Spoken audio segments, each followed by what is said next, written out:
Assalamualaikum warahmatullahi wabarakatuh. Salam sejahtera untuk kita semua.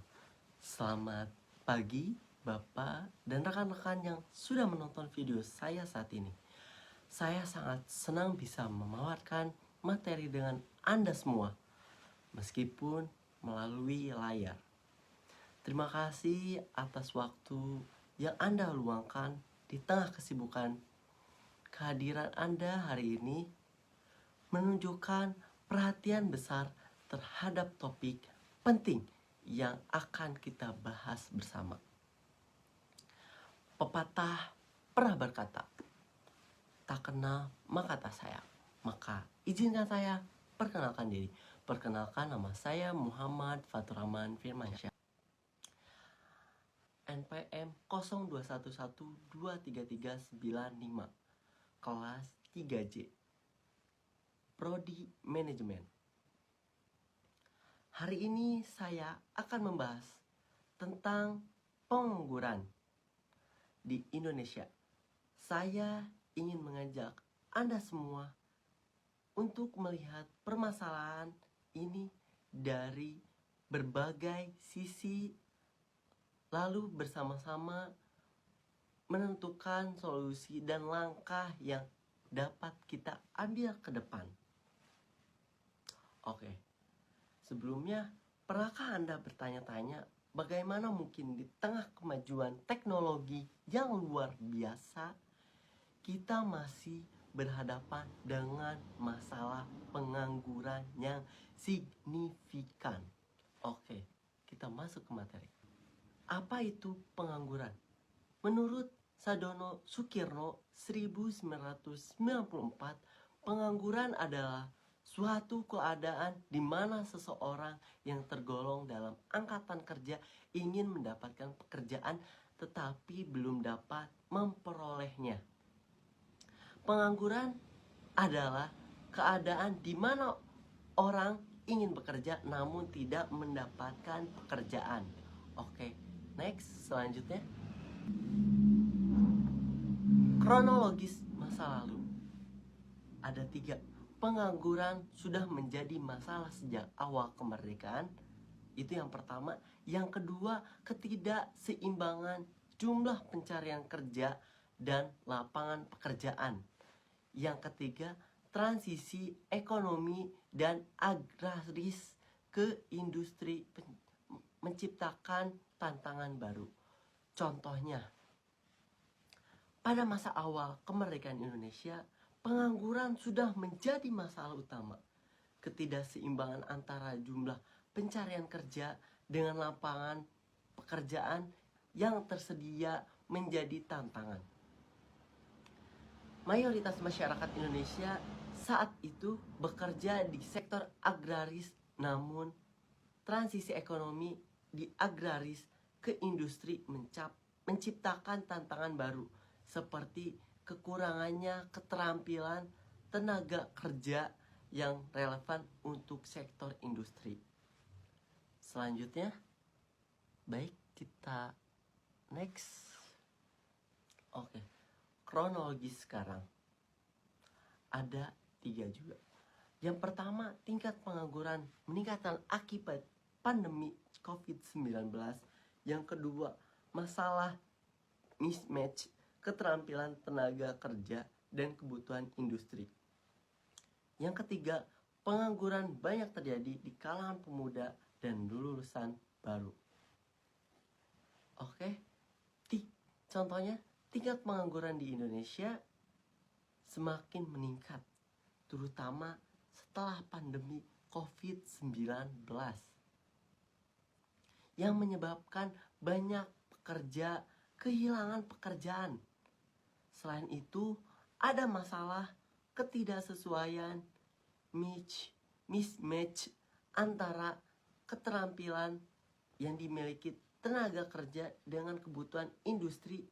Situasi ini paling banyak dialami oleh kalangan muda, terutama lulusan baru yang kesulitan mendapatkan pekerjaan sesuai bidang mereka.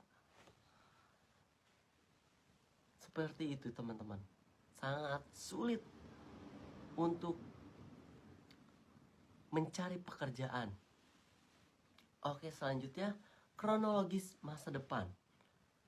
Yang pertama, fokus pada peningkatan pendidikan vokasi. Yang kedua, pengembangan sektor ekonomi digital. Yang ketiga, kolaborasi pemerintah dan swasta untuk menciptakan lapangan kerja. Oke. Untuk mengurangi pengangguran, Indonesia harus fokus pada peningkatan pendidikan vokasi yang dapat mempersiapkan tenaga kerja sesuai kebutuhan industri. Selain itu, pengembangan sektor ekonomi digital menjadi peluang besar untuk menciptakan lapangan kerja baru. Kolaborasi antar pemerintah dan swasta diperlukan untuk memperluas akses kerja dan membangun ekosistem kerja yang berkelanjutan. Baik, oke, lanjut. Kita lanjut pada solusi. Yang pertama, solusi kurangnya lapangan pekerjaan berkualitas. Yang kedua, tingginya angka pengangguran di Indonesia. Oke, next. Manfaat. Pemerintah dapat memperluas program pelatihan kerja berbasis kebutuhan industri, mendorong kewirausahaan melalui insentif dan pembiayaan, serta mempermudah akses pendidikan vokasi untuk meningkatkan keterampilan tenaga kerja. Contohnya, tingginya angka pengangguran di Indonesia disebabkan oleh beberapa faktor. Karena ketidaksesuaian keterampilan dengan kebutuhan industri, mismatch, kurangnya lapangan pekerjaan berkualitas yang mampu menyerap tenaga kerja. Tantangan adaptasi terhadap perubahan teknologi yang menggantikan pekerjaan manual.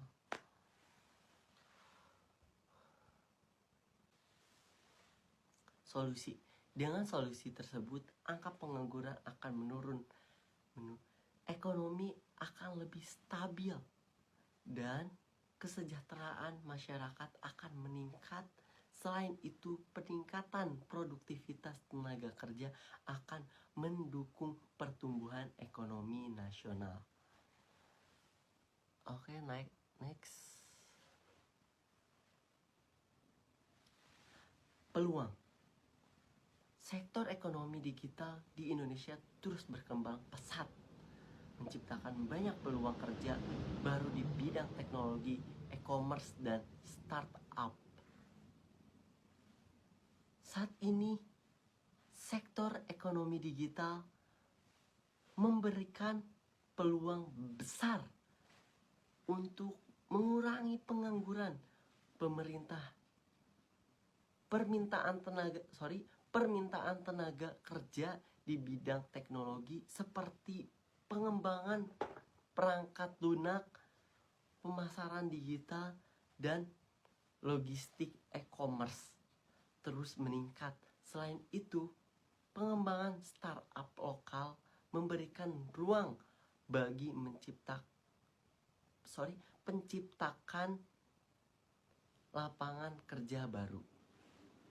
Oke, kita next. Selanjutnya, cara. Ada 3. Yang pertama, insentif bagi perusahaan yang menciptakan lapangan kerja. Yang kedua, pelatihan digital seperti coding dan pemasaran digital.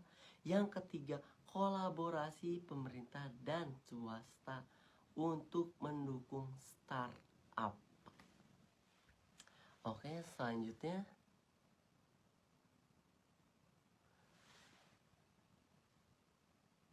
Dengan memanfaatkan peluang ini, Indonesia dapat mengurangi pengangguran, meningkatkan daya saing tenaga kerja, dan menjadi pusat ekonomi digital di Asia Tenggara. Manfaat tersebut itu bisa menjadi peluang. Oke, next. Kesimpulannya, pengangguran di Indonesia merupakan tantangan besar, dapat menyebabkan kemiskinan, ketimpangan sosial, dan masalah keamanan. Selain itu, tenaga kerja yang tidak produktif menjadi beban ekonomi negara. Selalu melalui pendidikan, pelatihan, dan pengembangan sektor ekonomi, kolaborasi berbagai pihak penting untuk menciptakan masa dengan yang lebih baik. Mungkin sekian dari saya. Wabillahi taufiq wal hidayah. Wassalamualaikum warahmatullahi wabarakatuh.